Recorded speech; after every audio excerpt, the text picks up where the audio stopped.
Bitcoin में निवेश की बात आती है तो अक्सर एक बड़ा सवाल खड़ा होता है, कौन सा रास्ता अपनाएं? क्या पारंपरिक स्टॉक मार्केट जैसा एक सीधा साधा रास्ता या फिर क्रिप्टो की दुनिया में सीधे उतर जाएं? आज हम इन्हीं दो रास्तों ईटीएफ और अपनी कीज खुद संभालने के बीच के फर्क को समझने की कोशिश करेंगे।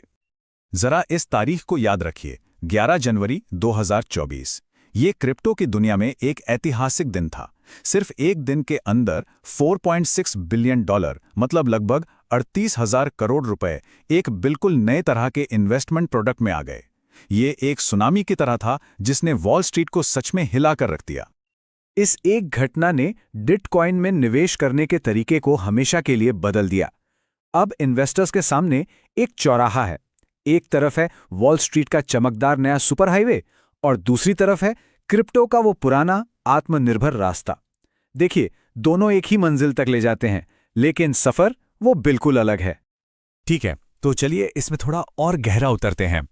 यहां तक पहुंचना, जैसा मैंने कहा, बिल्कुल आसान नहीं था। ये 10 साल से भी ज्यादा लंबा और मुश्किल सफर था। ये मंजूरी कोई रातों रात नहीं मिली थी। 2013 में पहली कोशिश हुई और मंजूरी मिली 2024 में। सोचिए, एक दशक लंबी लड़ाई थी ये। रेगुलेटर्स ने बार बार एप्लीकेशंस को रिजेक्ट किया। हाँ, 2021 में एक बीच का रास्ता निकाला गया, फ्यूचर्स बेस्ड ईटीएफ के रूप में। लेकिन असली गेम चेंजर यानी स्पॉट ईटीएफ, जो असल में बिटकॉइन खरीद कर रखता है, उसे आने में 3 और साल लग गए। तो चलिए पहले रास्ते को समझते हैं। एक्सचेंज ट्रेडेड फंड, जिसे हम ईटीएफ कहते हैं, और ये बिल्कुल किसी आम स्टॉक की तरह ही काम करता है। इसे ऐसे समझिए कि ये बिटकॉइन की कीमत पर दाव लगाने जैसा है, बिना उसे खुद संभालने की सिरदर्दी के। मतलब डिजिटल वॉलेट या वो मुश्किल पासवर्ड्स जिन्हें प्राइवेट कीज कहते हैं, उनके बारे में चिंता करने की कोई ज़रूरत नहीं है। बस अपने नॉर्मल ब्रोकरेज अकाउंट से इसे खरीदा और बेचा जाता है, ठीक वैसे ही जैसे किसी कंपनी का स्टॉक। लेकिन सभी ईटीएफ एक जैसे नहीं होते, और यहीं पर स्पॉट और फ्यूचर्स के बीच का फर्क समझना बहुत जरूरी हो जाता है। एक स्पॉट ईटीएफ, जैसा कि नाम से ही पता चलता है, सीधे सीधे असली बिटकॉइन खरीद कर रखता है। तो जब कोई इसका एक शेयर खरीदता है तो वो उस असली बिटकॉइन के एक छोटे से हिस्से का मालिक बन जाता है। दूसरी तरफ है फ्यूचर्स ईटीएफ, जो भविष्य में बिटकॉइन की कीमत क्या होगी उस पर आधारित कॉन्ट्रैक्ट्स खरीदता है। ये थोड़ा ज्यादा कॉम्प्लेक्स है और हमेशा बिटकॉइन की असली कीमत को एकदम सही ट्रैक नहीं कर पाता। तो इस रास्ते में ऐसा क्या खास है? ये सब कुछ सुविधा और जानी पहचानी फीलिंग के बारे में है। इसे किसी भी मौजूदा ब्रोकरेज खाते से खरीदा जा सकता है। ये रेगुलेटर्स द्वारा प्रोटेक्टेड है और अपनी प्राइवेट कीज को सुरक्षित रखने की कोई टेंशन नहीं। यहां तक कि टैक्स रिपोर्टिंग भी एकदम आसान हो जाती है। ये बिटकॉइन को पारंपरिक निवेश की दुनिया में लाने जैसा है। लेकिन जाहिर है, इस सुविधा की एक कीमत चुकानी पड़ती है, मैनेजमेंट फीस। और जैसा कि इस चार्ट में साफ दिख रहा है, ये कीमत बहुत अलग अलग हो सकती है। ग्रेस्केल का जीबीटीसी 1.5% का भारी चार्ज लेता है, जबकि ब्लैक रॉक और बिटवाइज जैसे नए प्लेयर्स सिर्फ 0.2% के आसपास चार्ज कर रहे हैं। ये एक बहुत बड़ा फर्क है जो लंबे समय में मुनाफे को काफी कम कर सकता है। अच्छा, तो अब ईटीएफ की सुपर हाईवे को छोड़कर चलिए उस रास्ते पर चलते हैं जो बिटकॉइन की शुरुआत से ही मौजूद है। ये अपना बैंक खुद बने का रास्ता है, जिसे सेल्फ कस्टडी के नाम से जाना जाता है।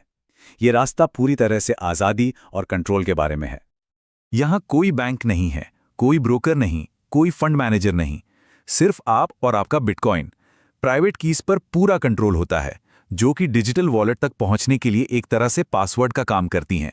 इसका मतलब यह है कि कोई भी किसी के बिटकॉइन को उसकी इजाजत के बिना छू नहीं सकता, फ्रीज नहीं कर सकता या जब्त नहीं कर सकता। क्रिप्टो की दुनिया में ये कहावत बहुत मशहूर है और ये सेल्फ कस्टडी के मूल सिद्धांत को एकदम साफ कर देती है। असली मालिकाना हक के लिए प्राइवेट कीज पर कंट्रोल होना ही चाहिए। ये रास्ता उन लोगों के लिए है जो फाइनेंशियल सॉवरेनिटी यानी अपनी वित्तीय संप्रभुता को सबसे ऊपर रखते हैं। उन्हें पूरा कंट्रोल चाहिए, वे अपनी प्राइवेसी बनाए रखना चाहते हैं और वे सिर्फ एक पैसिव इन्वेस्टर नहीं बनना चाहते। वे डिसेंट्रलाइज्ड फाइनेंस यानी DeFi की दुनिया में एक्टिवली हिस्सा लेना चाहते हैं, जहां पारंपरिक बैंकों के बिना उधार दिया जा सकता है, लिया जा सकता है और ट्रेड किया जा सकता है। लेकिन जैसा कि कहा जाता है, बड़ी शक्ति के साथ बड़ी जिम्मेदारी भी आती है। सेल्फ कस्टडी में बैंक भी खुद हैं और सिक्योरिटी गार्ड भी खुद। अगर किसी की प्राइवेट कीज खो जाती हैं, चाहे वो हार्डवेयर खराब होने से हो, चोरी हो जाए या बस कोई भूल जाए, तो बिटकॉइन हमेशा के लिए चला जाता है। कोई कस्टमर केयर नंबर नहीं होता जिस पर फोन किया जा सके। तो चलिए इन दोनों रास्तों को एक साथ लाते हैं और उन पॉइंट्स पर सीधे सीधे इनकी तुलना करते हैं जो सबसे ज्यादा मायने रखते हैं।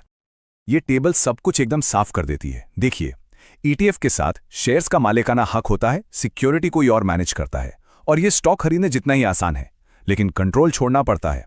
सेल्फ कस्टडी के साथ असली बिटकॉइन का मालिकाना हक होता है, कंट्रोल पूरी तरह से अपने हाथ में होता है और लागत भी कम होती है, लेकिन सादगी और सुरक्षा की जिम्मेदारी पूरी तरह से खुद पर होती है। ये सुविधा बनाम संप्रभुता का एक क्लासिक केस है। एक और बहुत बड़ा फर्क आता है टैक्स के समय। ईटीएफ के साथ ये एकदम आसान है, ब्रोकर एक सिंपल सा फॉर्म भेज देता है, काम खत्म। लेकिन सेल्फ कस्टडी के साथ हर एक ट्रांजैक्शन को ट्रैक करने की जिम्मेदारी खुद की होती है। हर खरीद, हर बिक्री, हर ट्रेड, ये बहुत जल्दी एक सिरदर्द बन सकता है, जिसके लिए बहुत सावधानी से रिकॉर्ड रखने या किसी खास सॉफ्टवेयर की जरूरत पड़ सकती है। तो अब जब दोनों के फायदे नुकसान साफ हैं, तो सही विकल्प पूरी तरह से किसी के व्यक्तिगत लक्ष्यों और जोखिम उठाने की क्षमता पर निर्भर करता है। तो सवाल यह है कि कौन सा रास्ता चुना जाए। अगर कोई ऐसा निवेशक है जो सुविधा को महत्व देता है और अपने रिटायरमेंट खाते में कुछ बिटकॉइन रखना चाहता है, तो ईटीएफ का रास्ता शायद सही है।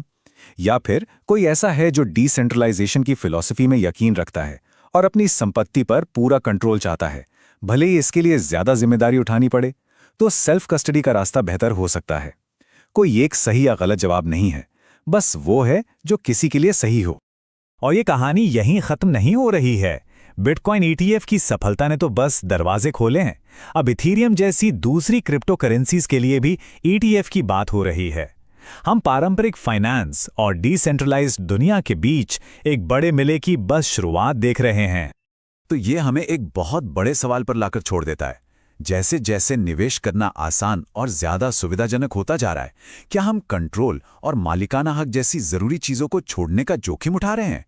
सुविधा की असली कीमत क्या है? ये एक ऐसा सवाल है जिसका जवाब हम सभी को अपने वित्तीय भविष्य के बारे में सोचते हुए देना होगा। ये बार आए हो तो चैनल को सब्सक्राइब कर बेल आइकन दबाइए, जैसी जानकारी समय पर पाने के लिए।